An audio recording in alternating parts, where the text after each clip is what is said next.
আপনি আপনার সব ভুলের প্রায়শ্চিত্ত করতে প্রস্তুত আছেন কি না? তুমি জানো তুমি কার সাথে কথা বলছো? অ্যানির খবর তো আমার থেকে আপনিই বেশি রাখেন দেখা যাচ্ছে। নিউজ চ্যানেল না চালালেও সবার খবরই আমি রাখি। ইনফ্যাক্ট আমাকে রাখতে হয়। মন্টি আপনাকে অচিরেই মানে খুব দ্রুত বিক্রি করার জন্য এক পায়ে দাঁড়িয়ে আছে, কিন্তু সময় বদলেছে, আমি বদলেছি, সব কিছু বদলে গেছে, কিন্তু আপনি বদলাননি। সময়ের সাথে সাথে আমি বদলাই না মাত্র। আমি বদলে গেলে সময় বদলে যায়।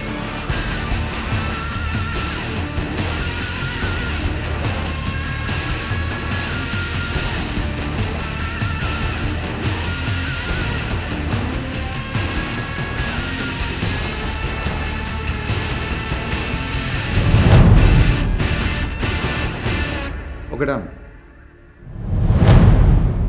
আমি অ্যানিকে রাজি করাবো,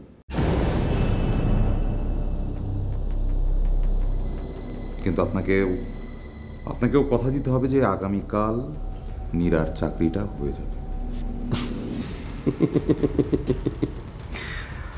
আপনি আমাকে শর্ত দিচ্ছেন মনে হলো, তাই কি? না না, আসলে শর্ত না। এখন আমার কোর্টে আমি এখন ইচ্ছে মতো খেলবো,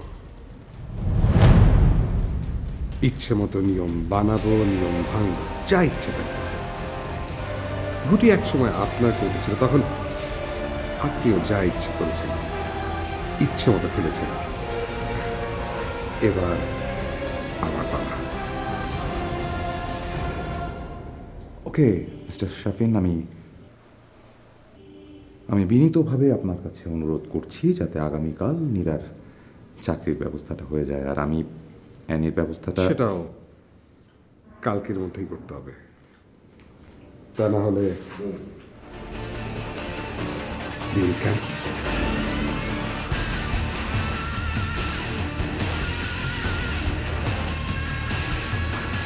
ঠিক আছে, আমি তাহলে মীরাকে আগামীকাল আপনার সাথে আপনার অফিসে দেখা করতে বলি। That's good, bye. Take care.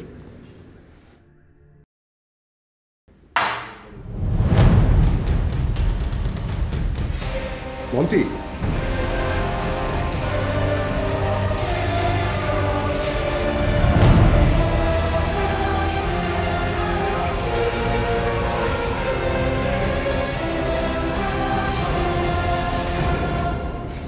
নামটা বললেন মেয়েটা? নীরা, রাইট?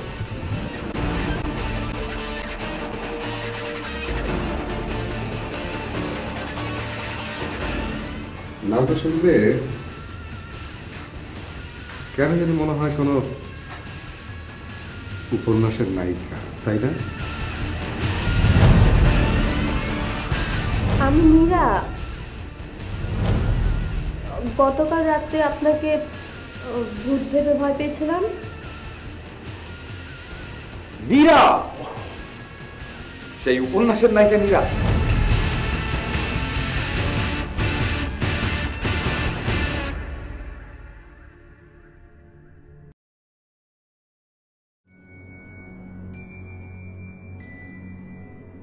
ঠিক তাই, পুরো ঘটনাটাই মন্টির সাজানো একটা story board. Sorry sir.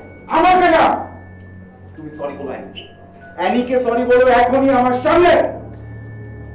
Just সে ইট। সরি। ভিন্ন ভিন্ন শটে, ভিন্ন ভিন্ন ফ্রেমে পুরো গল্পটাই মন্টি হিসাব কষে বিচ্ছিন্নভাবে প্রেজেন্ট করেছে। নিজের হাতের লাঠি অক্ষত রেখে সাপও মেরেছে মন্টি। না, কিন্তু সাপ তুমি মারতে পারো না, শুধুমাত্র মারার অপচেষ্টা করেছো।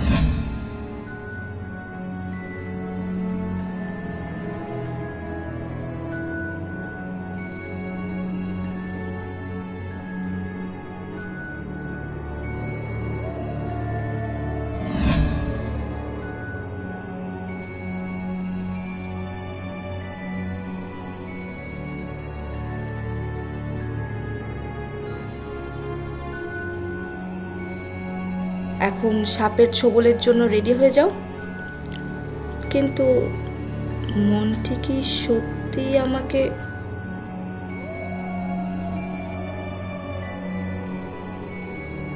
Just wait and watch.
Sir কোথায় যাব?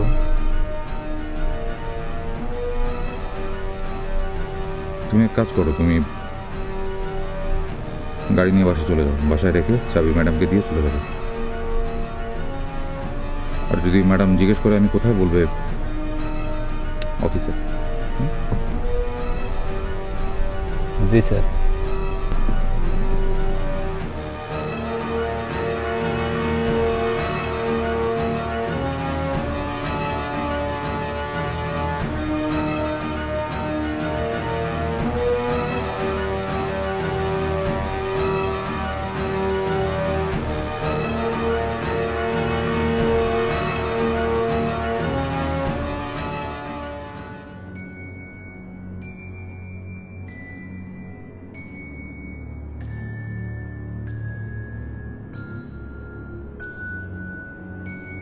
যত যাই হোক না কেন,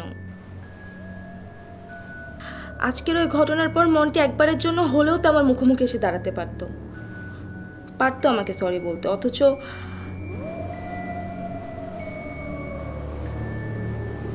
আমি ওর ভয় নয়, ওর সম্মান রাখার জন্য ওরই সামনে ওর সাবঅর্ডিনেটকে সরি বলেছি। Sorry, it's okay. তার মানে আমি তো সত্যি একটা ঘোরের মধ্যে ঘুরপাক খাচ্ছি, কিন্তু কিসের আশায়?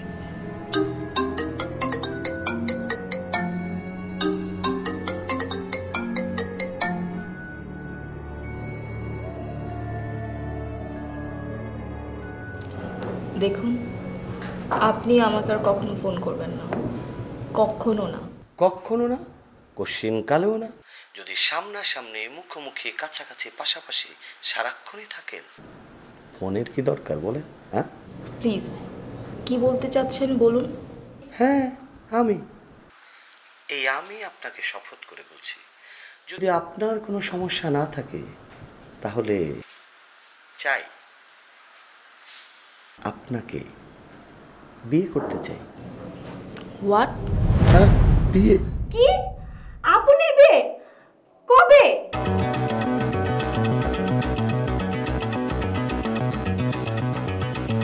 বাবা, এসবের মানে কি?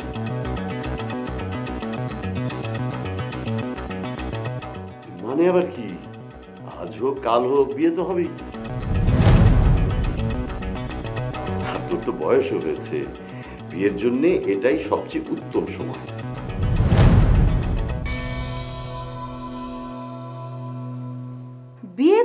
মানে কি? বিয়ে না করে কি কেউ থাকে না?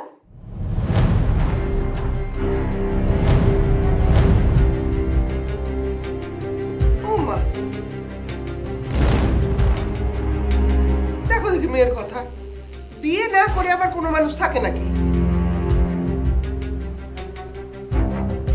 মা প্লিজ,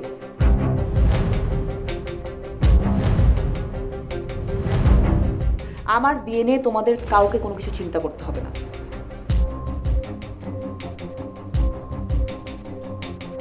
আমি বলছি না যে আমি কোনোদিন বিয়ে করব না, কিন্তু এখন আমার বিয়ে করার জন্য প্রপার টাইম না।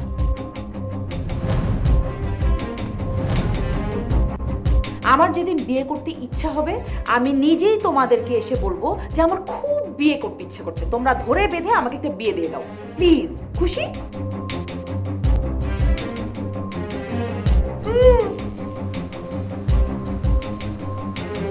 বুড়ি হয়ে গেলে তোর জন্য আর পাত্র খুঁজে পেতে হবে না, তখন পেয়ারা কচকচে থাকতেই খেতে হবে।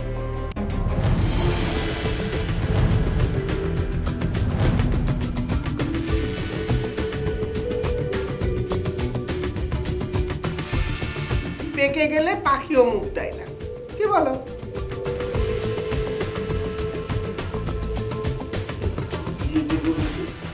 শোন মা, না বাবা,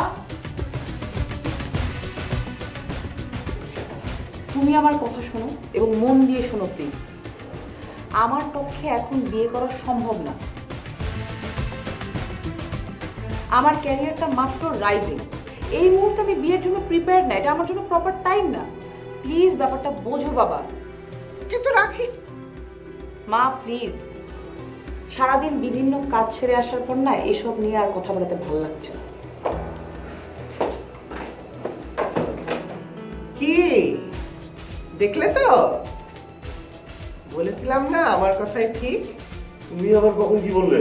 কেন সকালবেলায় বললাম না মেয়ে আমার ঠিক প্রেম করছে, সেই জন্য বিয়েতে রাজি হচ্ছে না? আরে এর সাথে বিয়েতে রাজি হওয়া না হওয়ার কি সম্পর্ক? ওর যদি পছন্দের ওরকম কেউ থেকেই থাকে তাহলে তো ভালোই হয়, আমাদের আর কষ্ট করে পাত্র খুঁজতে হয় না। ও মা, তো সেটা তুমি মেয়েকে বুঝিয়ে বলবে না? মেয়েকে বুঝিয়ে বললেই তো সে বিয়ের জন্য এক পায়ে দাঁড়িয়ে রাজি হয়ে যেত। তুমি না কিচ্ছু বলবে না, কিচ্ছু পারো না।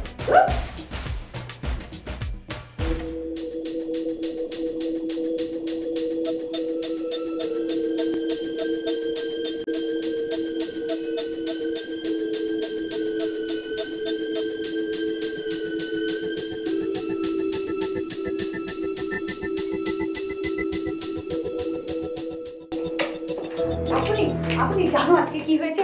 আজকে সকালবেলা না পাখি, আমি মাত্র বাসায় এসেছি, আমি এখন টায়ার্ড, আমি ফ্রেশ হয়ে একটু রেস্ট নেব। আপনি শোনো না, অনেক ইন্টারেস্টিং ঘটনা জানো। বাবা আমি তোমার গল্প শুনবো পরে, এখন না প্লিজ। আপনি শোনো না, তাহলে চলো না একটা সেলফি তুলি।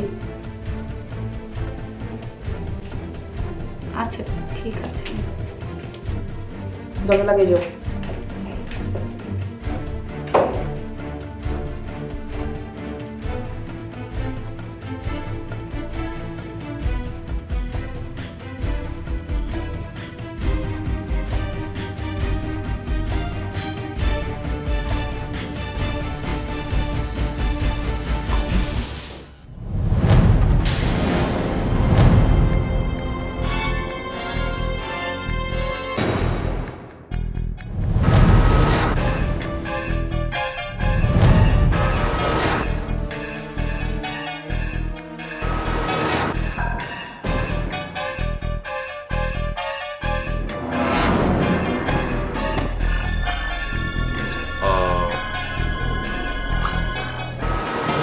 সরি, আমি হয়তো অসময় এসে আপনাদের বিরক্ত করে ফেললাম বলে মনে হচ্ছে।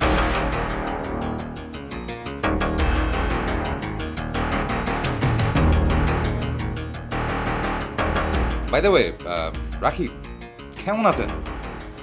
ভালো। সেটা অবশ্য দেখেই বোঝা যাচ্ছে ভালো আছেন। গুড।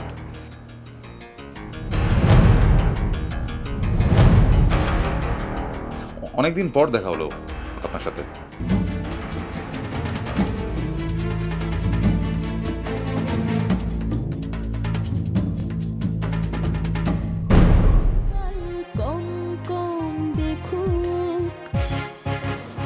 শাফিন আমার সাথে খেলছে, কিন্তু একা না, তার দল আছে। না হলে সে কি করে জানলো আমি নীরার নাম শুনে কি উপমা দিয়েছিলাম? আজকেও তোর ইন্টারভিউ? তবে আজকেরটা হয়তো কিছুটা ভিন্ন হবে। কথা বলছো না কেন? কি করছো এখানে বলো? Good morning aunty. আই মেয়ে, আমি তোমার সাথে কথা বলছি না, একদম চুপ করে থাকো, আমি ওনার সাথে কথা বলছি।